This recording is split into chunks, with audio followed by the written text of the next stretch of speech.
쥐가 너무 세게 내려서 당장 스트레칭으로 조금 풀리긴 했는데 계속 불편해서 잠을 들기가 힘들다는 분들은 압박 스타킹으로 압박해주면 조금 나을 겁니다. 아 근데 압박 스타킹이 없다고요? 다 방법이 있습니다.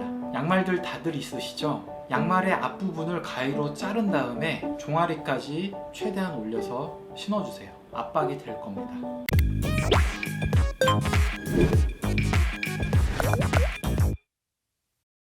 안녕하세요 팬 여러분, 팬랩입니다. 여러분들 주무시다가 쥐 나보신 적 있으시나요? 쥐가 한 번도 나본 적 없다 라는 분들은 매우 건강하신 분들이고, 대체로 한 번쯤 쥐가 났던 분들이 그 이후에도 간간히 납니다. 자다가 쥐가 나면 누구는 압박 스타킹을 하고 자면 좋다고 하고, 또 누구는 스트레칭이 제일이라고 하는데, 오늘은 원인들을 살펴보고 어떤 상황에 어떤 방법이 더 좋을지를 말씀드리겠습니다. 여담으로 가만히 있을 때 근육이 단단하다라고 자부심을 느끼는 분들이 간간히 계십니다.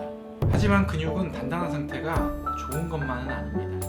근육의 수축, 이완이 제대로 되지 않는다는 거거든요. 여기에 대한 설명은 이 영상을 참고해주세요.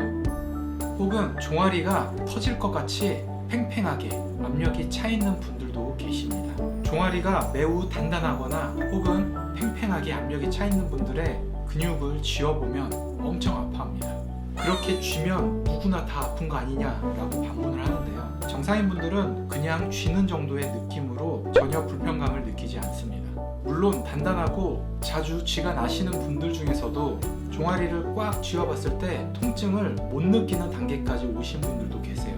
오랜 기간 동안에 적응이 되신 분들이나 혹은 항상 아프니까 누가 와서 밟아주는 걸 오래 하신 분들, 이런 분들은 통증 감각 영역 자체가 떨어져 있을 가능성이 높아요. 종아리에 쥐가 나는 내용은 이전에도 한번 다뤘었는데요. 이번에는 이 영상을 시청하고 오세요. 이 영상의 원인들이 다 나옵니다.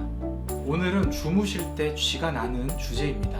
활동하거나 일하는 낮 시간 동안에는 괜찮다가 밤에 쉴 때 혹은 잘 때만 쥐가 나는 분들이 있죠. 제가 항상 말씀드리는 부분이 나는 괜찮은 때도 있다, 괜찮은 시간이 더 많다, 이런 생각이 제일 위험하다고 했죠. 낮 동안에는 잘 인지하지 못하다가 밤에만 그러는 건데 뭐가 문제냐? 밤에도 문제가 없어야 정상입니다. 밤에 쥐가 나는 큰 원인 두 가지는 근육 피로와 신경 압박 증상입니다. 임상적으로 보면 다른 문제보다도 신경의 문제가 조금 더 크다 생각이 듭니다. 자, 우리가 허리 둥근이 안 좋은 분들은 허리 골반 쪽에 의도적으로 힘을 빼려고 합니다. 힘을 주면 아프니까요. 허리가 안 좋다는 건 두 가지인데, 첫 번째는 약한 경우, 두 번째는 실제로 주변에 손상이 있는 경우입니다. 이 두 가지 원인 모두 자연스럽게 체형이 무너지게 되는데요. 허리와 둥근 쪽에서 체중을 가장 크게 지지를 하는데, 이쪽에 힘을 빼다 보니 버텨야 할 체중이 종아리 쪽으로 넘어가는 거죠. 자, 첫 번째, 허리 골반이 약한 경우입니다. 이런 경우 체형이 구부정해지는 스웨이백 자세가 됩니다. 여러분들 한번 골반을 앞으로 쭉 내밀고 이 자세를 따라해 보세요.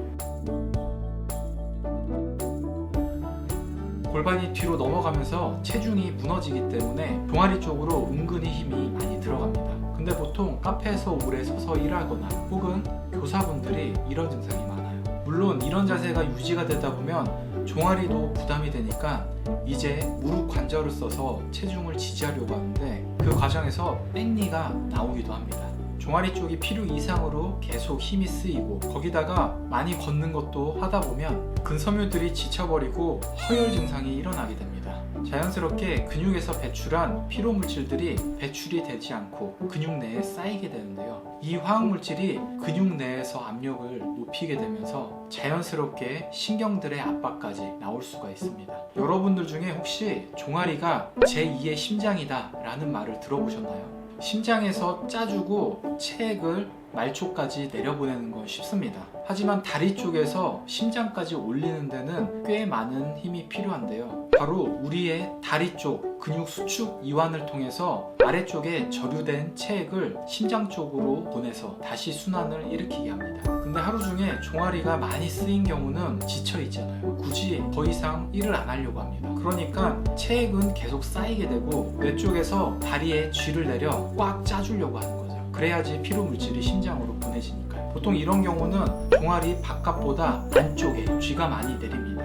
이런 경우는 허리 골반 쪽이 그저 약할 뿐이지 손상은 크지 않기 때문에 종아리 쪽에 스트레칭을 해주는 게 도움이 됩니다. 또 근육이 지쳐서 수축이 잘 되지 않는 거라고 했잖아요. 이런 분들은 종아리의 수축을 대신해 줄 수 있는 압박 스타킹을 신는 게 도움이 될 수 있습니다. 조금 있다가 압박 스타킹이 없을 때 쓰는 방법도 소개해 드릴게요. 하지만 이렇게 압박 스타킹을 하루 왼종일 1년 동안 계속 쓰고 있다, 이거는 조금 위험할 수 있습니다. 오랜 기간 스타킹을 계속 쓰다 보면 종아리는 수축할 필요성을 못 느끼거든요. 근육이 점점 약해지기 때문에 스타킹 없이는 생활하기 힘든 상황이 유발될 수도 있습니다. 두 번째 유형은 허리 골반 쪽에 손상이 있는 분들입니다. 사실 오랜 기간 종아리 쪽에 쥐가 많이 자주 나는 분들은 엉덩이 쪽이나 허리 쪽에 통증이 있으실 확률이 매우 높습니다. 실제로는 잘 느끼지 못했는데 그쪽 부위들을 압진해보면 거기 누르니까 아프죠? 라고 하십니다.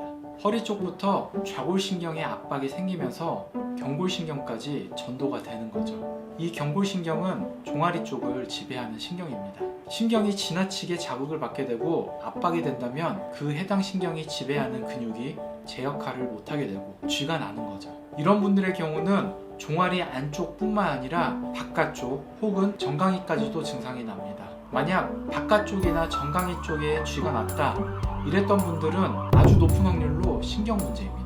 첫 번째, 허리 골반 쪽이 약하신 분들의 경우는 종아리 쪽 꽉 짜주는 압박 스타킹이 좋지만, 두 번째, 신경 문제의 경우는 압박 스타킹보다는 신경 압박을 조금 덜하게 해주는 테이핑이 낫습니다. 가뜩이나 허리, 좌골신경, 경골신경에 문제가 있는 분들한테 꽉 짜주게 되면 오히려 신경들이 자극을 받게 됩니다. 테이핑의 경우는 연부 조직을 살짝 들어주면서 작게나마 신경의 압박을 덜어주거든요. 이렇게 밤에 쥐가 나는 두 가지 유형인 분들은 당연히 오래 서 있거나 많이 움직이는 동작을 할수록 불리합니다. 명심하세요. 활동하는 낮 동안에 증상이 없다고 정상인 게 절대 아닙니다. 쥐가 나시는 분들은 몸이 부담을 느끼고 있다는 거니 활동을 줄여주시는 게 좋죠. 또 허리 골반이 안 좋은 분들이 오래 앉아서 운전하는 분들 또는 학생분들이 신경 자극의 영향으로 자다가 쥐가 나는 경우도 있습니다. 오래 앉아 있었던 날 쥐가 나는 거죠. 자, 그러면 자다가 쥐가 날 때는 어떻게 해야 될까요? 일단 쥐가 올 것 같다 하면 당장 일어나서 발등으로 최대한 당겨야 됩니다. 근육에 곽인장이 일어나는 걸 방지하는 거죠. 그리고 경련이 오는 느낌이 들 때 침대에서 바로 일어나서 사살사살 걸어 다니는 것도 도움이 됩니다. 스트레칭을 하고서 증상이 조금 괜찮아졌다 라고 했을 때 따뜻한 물에 반신욕하는 것도 도움이 되고요. 쥐가 너무 세게 내려서 당장 스트레칭으로 조금 풀리긴 했는데 계속 불편해서 잠을 들기가 힘들다는 분들은 압박 스타킹으로 압박해주면 조금 나을 겁니다. 근데 압박 스타킹이 없다고요? 다 방법이 있습니다. 양말들 다들 있으시죠? 양말의 앞부분을 가위로 자른 다음에 종아리까지 최대한 올려서 신어주세요. 압박이 될 겁니다. 아침에 일어나서도 통증이 계속 있는 경우는 한의원 치료도 도움이 된다는 건 당연히 아시겠죠? 그리고 허리 골반 쪽에 문제가 있는 분들이 하라고 했던 테이핑, 이대로 해주시면 됩니다. 마무리하면서 평소에 본인 자세가 치우쳐 있다 라고 하시는 분들은 이 영상을 보면서 한번 점검해 보세요. 지금까지 펜랩이었습니다.